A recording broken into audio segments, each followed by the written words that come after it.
go in and shut somebody up. Hey guys, thanks for watching. Today's going to be a long-awaited video. It's going to be video 3 in our load development for the Ruger Precision.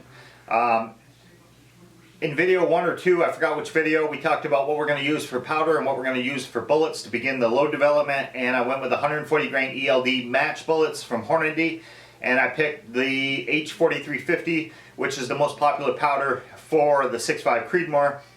It just so happens that H4350 has been completely sold out. I'm not sure if any of you guys have tried to purchase any, but it's next to impossible to track any down. And I did. I ordered from a company. I had a couple people send me messages and emails that said this company has it, grab it while it's there. And I went through Powder Valley, which I've never bought from before, but I will in the future because everything worked out perfect. Shipping was great. It seemed like a great bunch of guys. So I ended up by scoring some powder. I got 10 pounds. I wanted to get a couple of 8-pound jugs, but they didn't have it, so I had to buy individual, which is fine with me because I'm just happy to be able to get some to be able to make this video. So in video 1, what we did, if you guys didn't watch, I'm just going to recap it. Video 1, we took the Ruger Precision out, factory rifle, and we shot factory ammo. Hornady 140 grain AMAX is considered probably match ammo, but I want accuracy out of this rifle, so I'm going to shoot good stuff.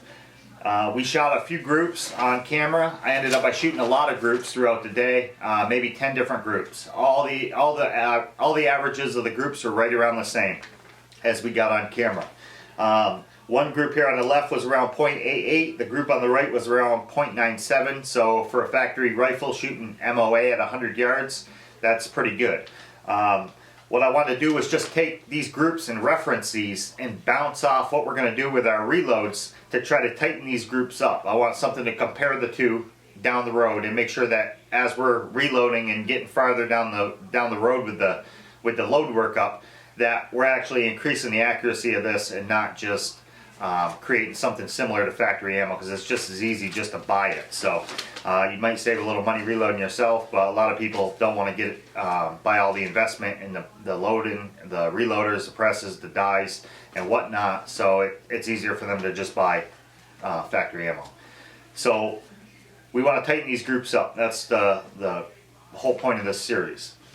So what we did in video 2 was we took our brass that we shot. We shot 3 boxes of factory ammo, Hornady, the AMAXs, and we shot those. And they actually discontinued the 140 grain AMAXs, so we weren't going to be able to buy any anyway. So any data we had from that point further isn't going to help us because the bullets are no more.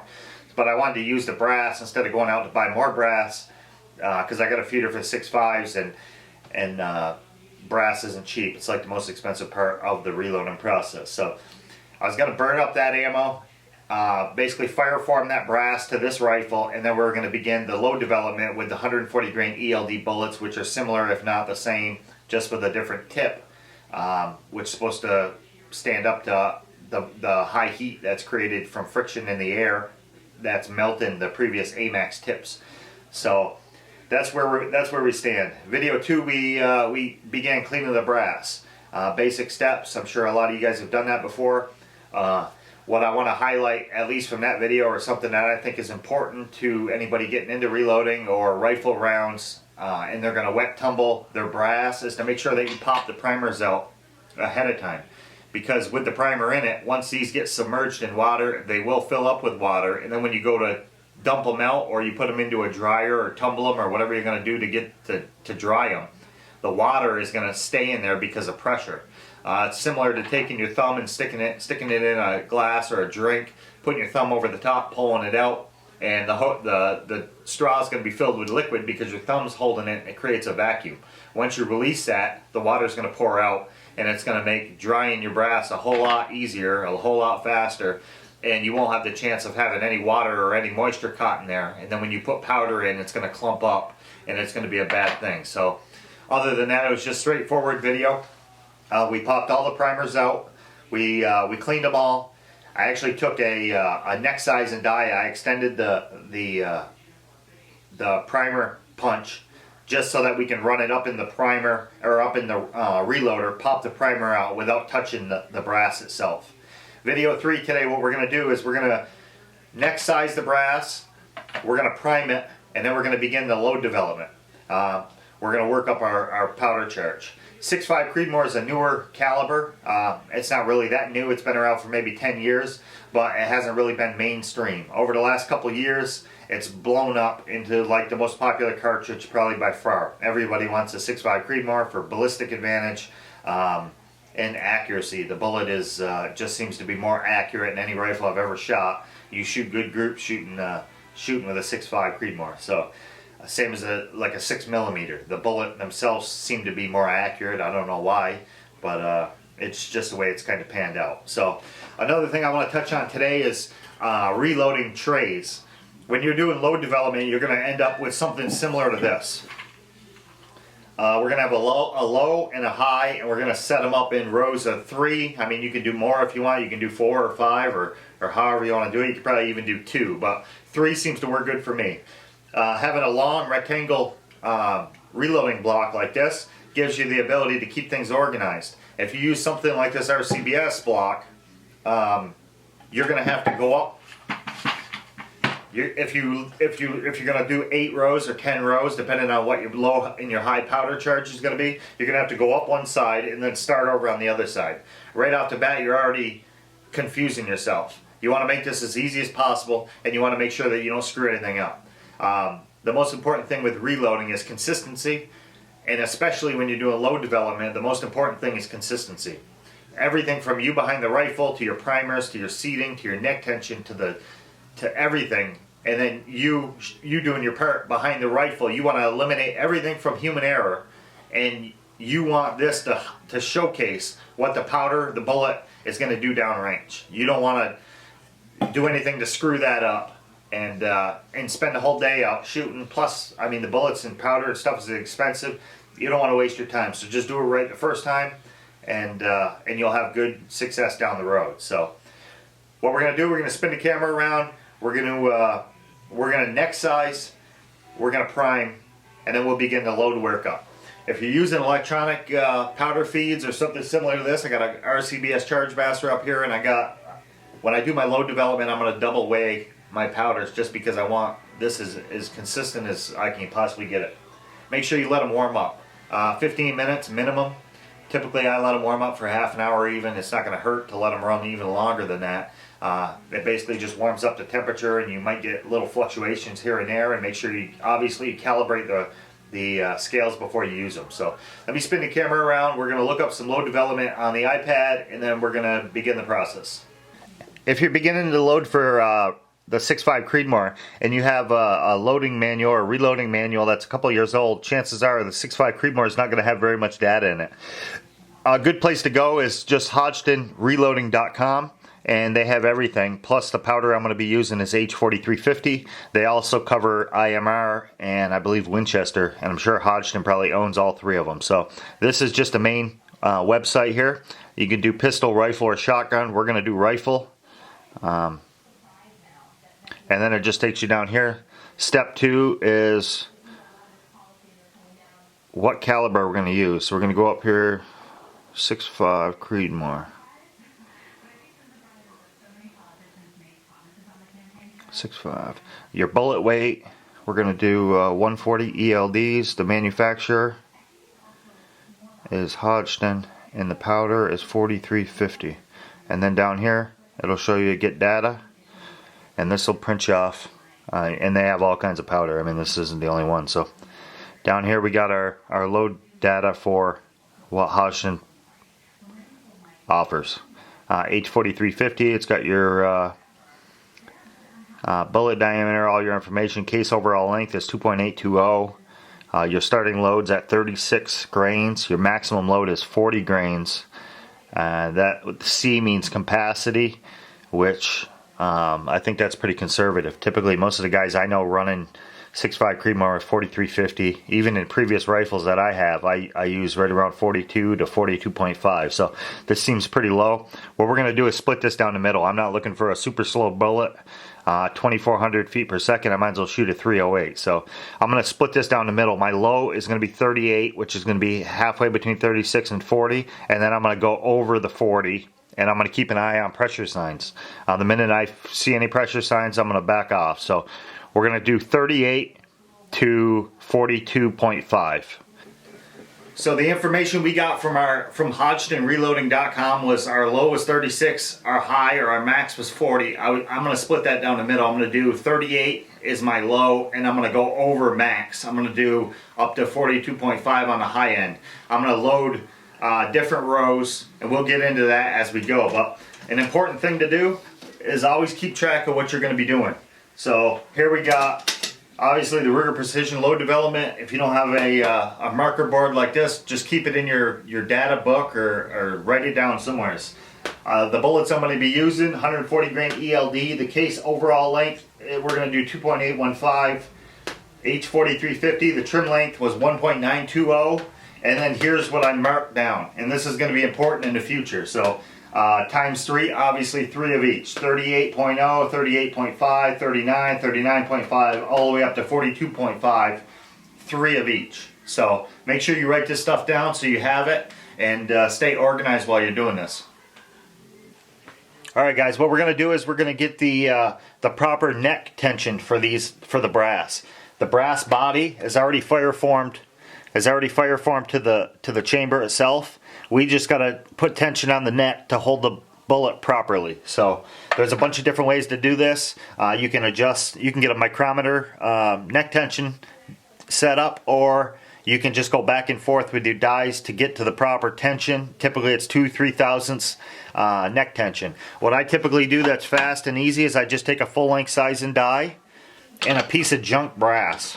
And then I'm just going to full length size that brass, take the measurement of the neck, and then when I do the rest of my brass for the load development, I'm going to use just the neck size and die, and I'm going to match it up to what the full length size says. So my neck size here looks like 288 is what it's reading. So now what we can do, we can just get rid of this. I'm going to put this piece of brass aside,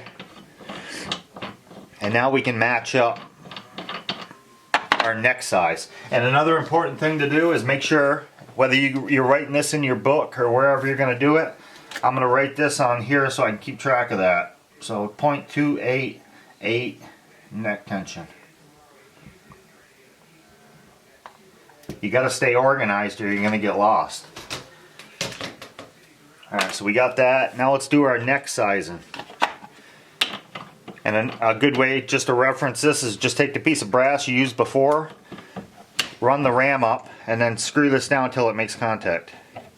And then we can make fine adjustments after that. It's harder with just a regular full-length sizer like this. If you had a micrometer or something, you can make fine adjustments. It would make things a whole lot easier. So that's where we're going to start with that. Now we're going to just go through and begin the neck size in here.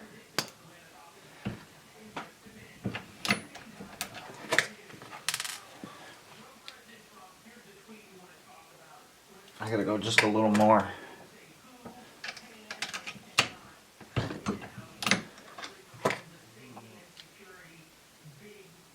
We're right at 2.888. So we're going to run through all these and get that proper neck size.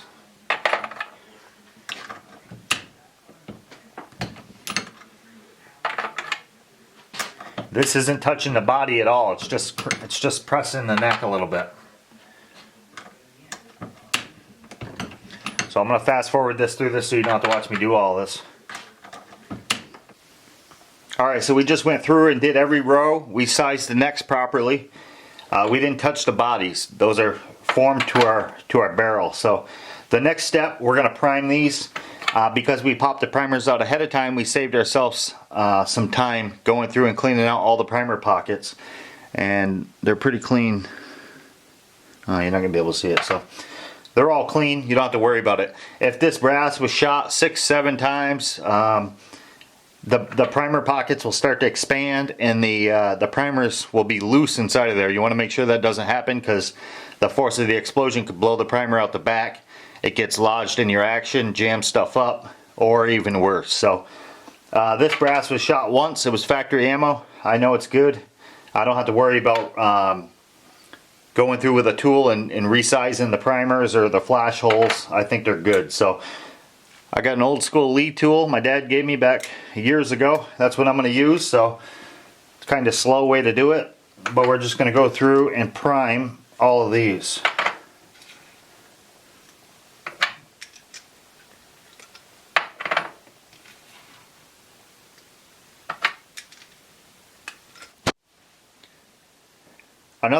Another way to stay organized is to take your marker board or whatever you're writing this stuff down on. Your beginning load 38, your second set of 3, 38.5, 39, 39.5, all the way up to 42.5, and basically just take this and lay this out the way you have it laid on your block. So I'm going to take a marker and I'm going to go through all these and just write. Just so I don't get screwed up, I'm going to write 38 on each of these. And then I'll go all the way up, 38.5.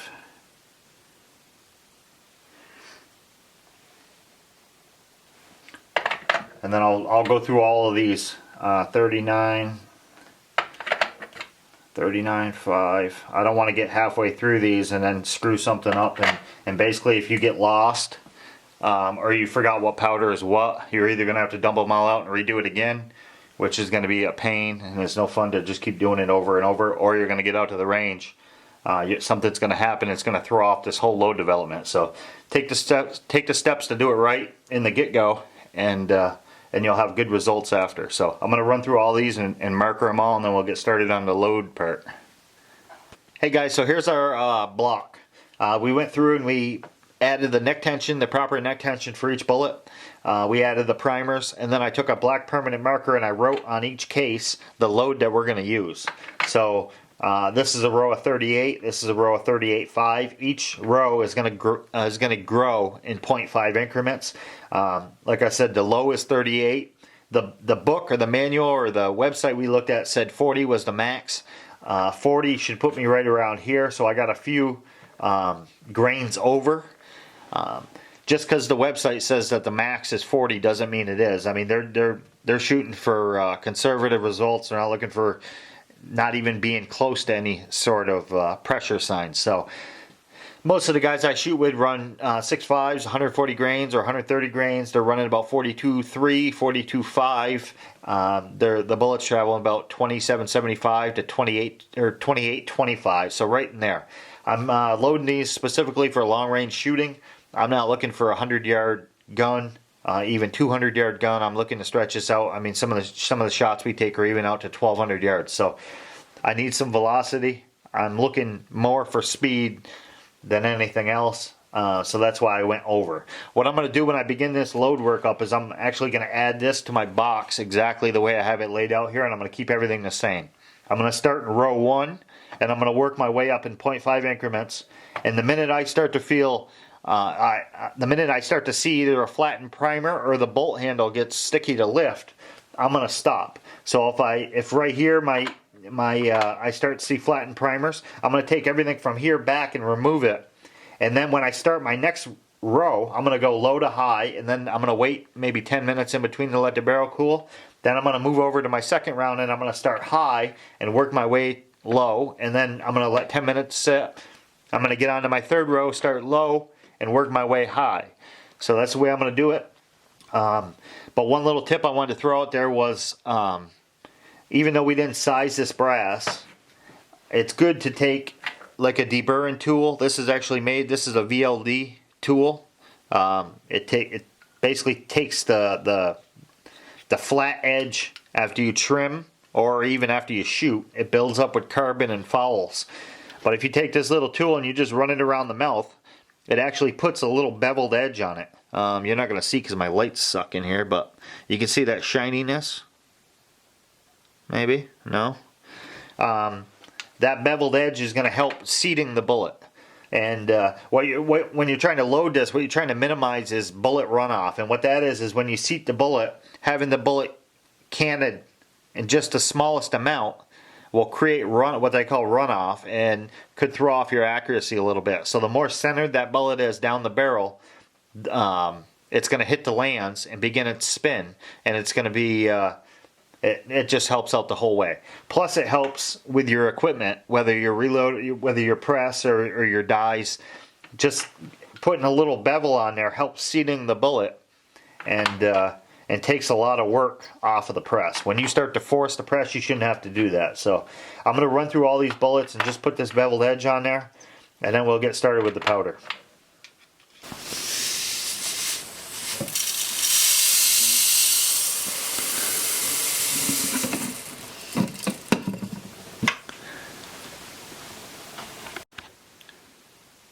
Good rule of thumb is to always calibrate your stuff before you use it, so that's what we're going to do now. 0. So the first load we're going to start with obviously is our low, so we're going to start at 38 grains.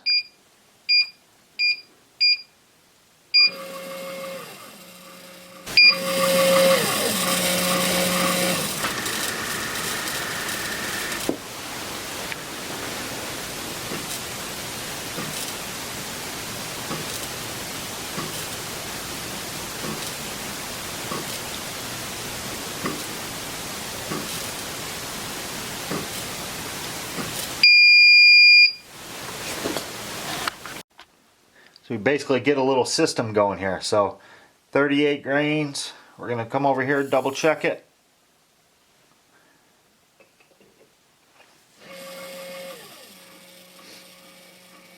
This one here looks a little light.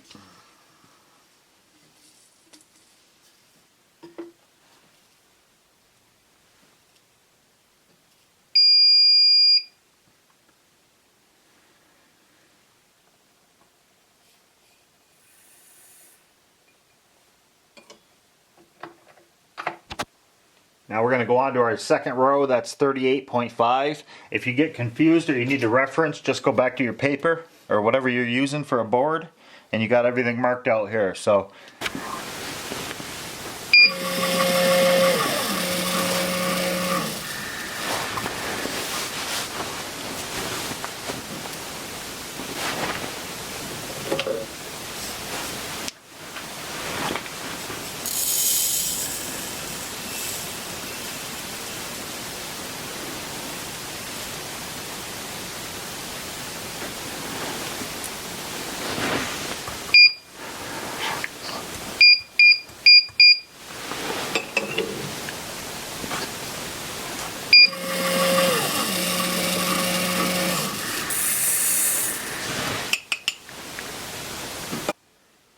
alright, we just finished up our load development here.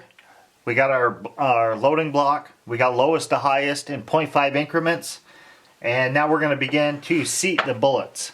Obviously we need a seating die. And a good thing, always unscrew your seater a little bit, depending on what you reloaded last.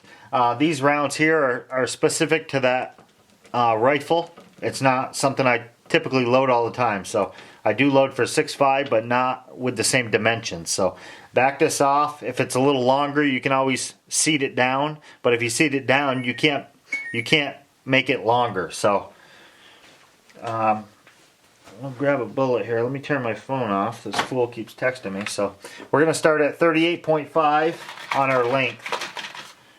Or our 38 grains is what we're going to start with. And we're going to measure, we're just going to work this in until we hit our total length. That's why it's a good thing to write down your information so you know. I know when I took the measurement with that, the gauge we made, it was 2.820, and then I bumped it down to 2.815 just to be 5 thousandths off. So what I typically do is seat the bullet halfway and then spin it a quarter or a halfway to finish it off. And that just basically, rule of thought is that it's going to seat the bullet more straight than, especially with lower end dies. If you got a higher end die, you may not have to do that, but it's just kind of a habit now. So I'm looking for 2.815 for my length. I'm at 2.827, so we're going to work this down a little bit at a time until we hit that target number. 2.820.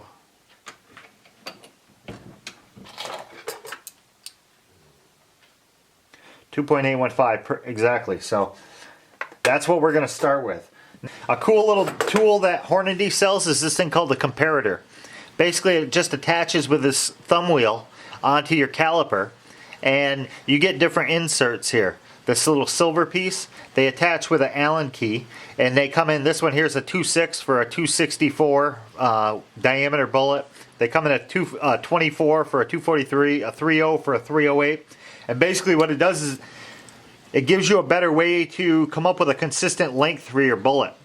When bullet manufacturers make their bullets, they concentrate mostly on this fat part here of the bullet, and that's called the ogive. The hardest part for them to replicate is the tip. So getting consistent lengths of these bullets is hard for them to do.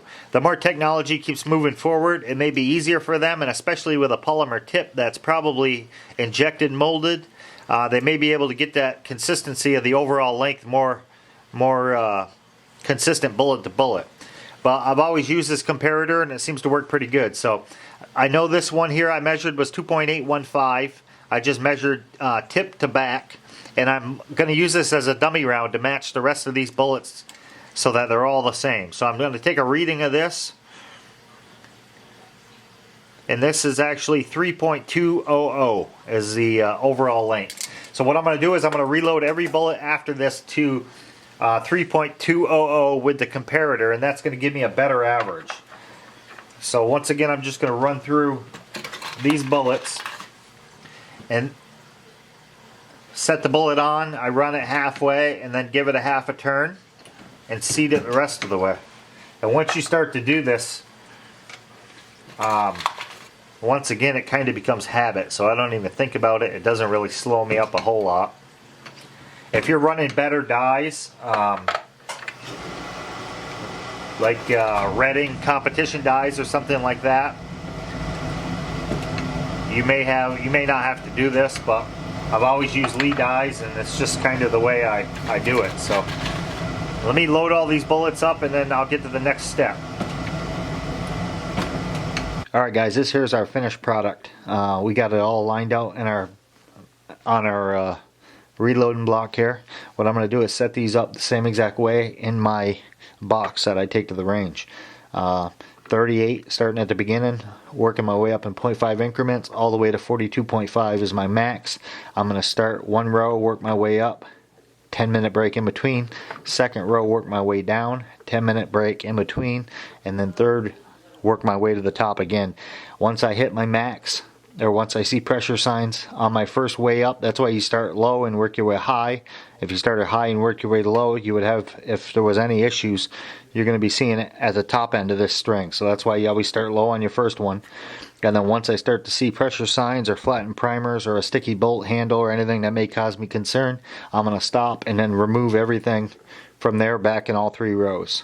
The hardest part about doing this is being able to spot your impact downrange. Unless you run a video camera at your target, it's hard to see the impacts, and then you have to review the tape and try to match up which is going to be which, and it's kind of a pain in the rear end. So the easiest way I found to do this is with a set of markers. And what I do is I took my information from my chalkboard that I wrote earlier, or your manual or your book that you keep all your data, and here's what I wrote. So this is everything I'm going to take to the range with me. This is going to go in the box with me. 140 grain ELD with the Ruger H4350. My length is 2.815 with the caliper. 3.200 with the comparator. My neck tension is 2.88. My trim length is 1.920. Then over here I lined up all my markers. So this is the way it's going to go. 38 grains. We're going to paint the tips of these purple. 38.5. They're going to be yellow. And when you do this and you pick these colors, you want bright, bold colors. The hardest out of this stack that I have is a red and an orange because they're too close together. And then once we get into the next video, we'll take this out to the range and I'll show you a few more little tips that help me spot these impacts downrange. But when you paint the tips of the bullet's going to punch through the paper, and it's going to leave whatever color ring, whatever color marker you use. It's basically like a paintball gun. It's going to rip through the paper, and if it's hard to see it on the front side, flip it over and it'll be even more easy, because as it punches through, it rips it, and it basically just spreads like a star, and all those on the back side are going to be colored. And another good tip when you're doing something like this, when you use your target downrange, Like I said, typically you want to do this 300 yards or farther, because most of the guns we shoot are 1 MOA guns or right around there. So that means you're going to shoot 1-inch group at 100, 2-inch group at 200, 3-inch group at 300. If I shoot 30 rounds of different powder and it's right around 3-inch, say even right around 5-inch, it's going to be hard to distinguish which round is which. So the farther you go, the better it's going to be. If you can do 400 yards and keep it on paper, then that's fine. The hardest part is once you get further away, the wind starts coming into play, and the bullet drop's not really that big of a deal. And what I normally do, what I should have done in this video, was I do a few dummy rounds. So I would do, my lowest load is 38 grain, so I'm gonna do a couple beginning loads, a couple beginning rounds, like spotter rounds. So then when I get to the range, I can shoot those, make sure that I'm on paper, and then start with my load development without having to use these bullets to get me on paper, because then I just wasted my time. So this is good. This is going in the bag with me, and let me show you how this works. So what we're going to do is take the purple marker. We got our purple here, it's 38 grains. Not only do I have the cases marked 38 grains, now I'm going to paint the tips, and this is going to be my indicator downrange where this 38 grain bullet is going to make contact with the paper. It's going to leave me a mark. So what I'm going to do is just take this here and color. I don't want to color the ogive or where it begins to get fat, because then it gets into the chamber and stuff like that, and I don't want to do that. This thing's going to rip through the paper. So any part of the lower half of this is going to leave marker on the paper.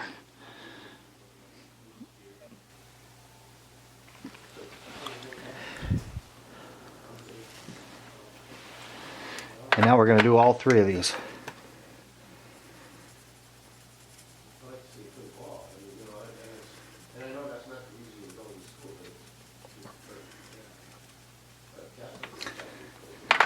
Actually, I'm going to do one row up, and then I'll do the rest of this on my own. So the next color, we got 38.5 is going to be yellow. Make sure, double check, 38.5 on the case. So we're good to go. Yellow is going to kind of be a hard color to spot downrange. And you can also not color this at all, and it won't leave any colors. So if you're running low on markers or distinguished colors of markers, you can always leave one with no color at all, and that'll get you away. You want bright, bold colors, not like red is perfect, green is perfect. A couple of these are a little confusing, like the oranges I said earlier are like purples. That gray there might give me a problem. Just double check. Orange 39. Bring this up here. We got 39. So now we're going to paint this one. You don't want to go all the way up, because you don't want to get the marker to come off inside of your gun or affect anything on the inside. So you're just, or even stuck to the rifle in, or anything that would cause an issue. So all you're doing is going up for just to where it makes where it starts to get bigger. Next color is blue. 39.5. Grab my thing. 39.5.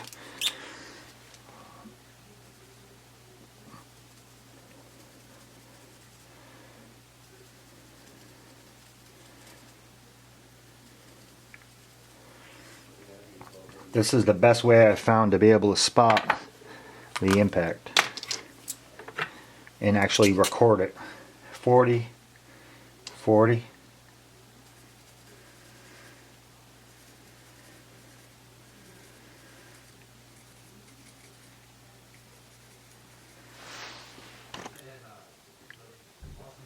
I took and I painted all the tips so you guys can see them. So the first row, 38 is purple. The second row is yellow. It's kind of hard to see. Then we have orange, blue. And what that does is I labeled it all here. And I actually got to the point where the gray wouldn't show up on the tip of the bullet, so I had to go with red. So I switched these up, and I made sure that I made the corrections for that. So all my bullets are marked and they're all logged. So if I shot the bullet downrange, I still have the powder charge written on the case. So if I start getting up into these higher powder loads, and I start getting a pressure sign or a flattened primer, the bullet's gone, so I have no other way to connect the two together. Right now they are connected as one. 41 here, logged, and my bullet tip is logged. And I got an old target over here just so you guys can see. I have all these here marked, and these are previous load development I did for another rifle. And you can see, like, look up here. You can see, I don't know how good you can see it, but you can see green, blue. And when I go through to do the load development, I just take them all with a marker and I mark them, circle them, and then I have a way to match up the impacts on the target with the bullet that's logged with the brass that's logged. So it's a good way to do it. I'm not sure where I learned how to do that. I heard it somewhere along the line, probably off of YouTube, because I spent a lot of time searching that. But this is the best way I've been able to come up with it. I've tried putting a video or a camera at the target, and it's just too hard to match everything up. So right now everything is logged, and I'm ready to go. So the next time, hopefully this week, I'll be able to get out to the range and we'll go through the rest of it. So thanks for watching.